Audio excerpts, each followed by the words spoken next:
See, for roughly about 4 months of the year, starting from November to March, the whole South Asian region experienced what's called dry season. During the dry season, we see air coming from thousands of kilometers from here, carrying all the pollution from Pakistan, India, Bangladesh, and we see them within a matter of days. So I've been coming to this region for the last 15 years with a team of my students, young scientists, and thanks to the support by National Science Foundation, it is by coming here regularly with these instruments is how we discovered the enormous heating effect or global warming due to soot particles.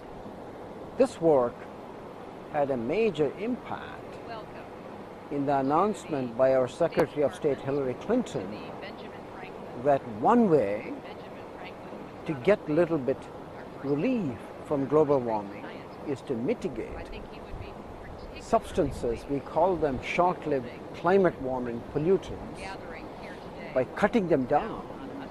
Soot is one of them, methane is the other, ozone, that we can slow down global warming by almost 50% in the next 20-30 years. It's a very big honor for me to have you here for the purpose of launching the Climate and Clean Air Coalition, our new global effort to fight climate change, protect health, improve agricultural productivity, and strengthen energy security. More than 1/3 of current global warming is caused by short-lived pollutants. They also destroy millions of tons of crops every year and wreak havoc on people's health. Millions die annually from constantly breathing in black carbon soot that comes from cook stoves in their own homes, from diesel cars and trucks on their roads, from the open burning of agricultural waste in their fields. What really convinced policymakers was seeing this with actual data. And our research pointing out soot is a major climate warming pollutant led to the coalition led by Secretary of State Hillary Clinton. There are still important unanswered questions. What happens when the soot particles enters these clouds? There are certain theories and models suggest the heating by the soot would blow the clouds away and rob the system of the low clouds. And they are very important because they intercept sunlight and cool the climate. There are other theories which suggest they may lead to more clouds.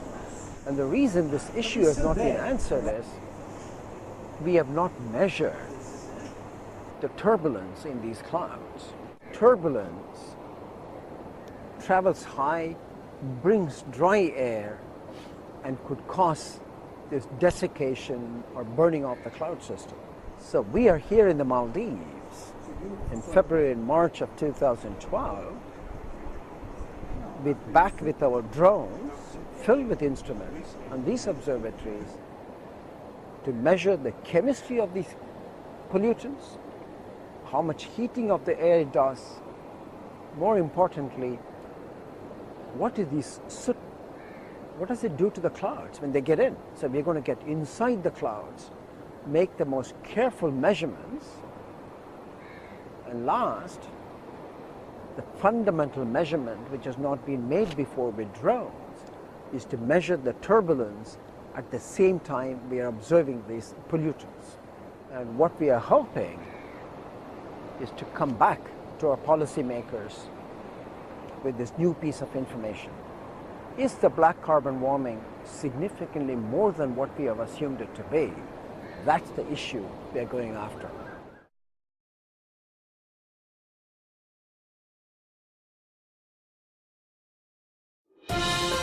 This has been a presentation of Scripps Institution of Oceanography at UC San Diego.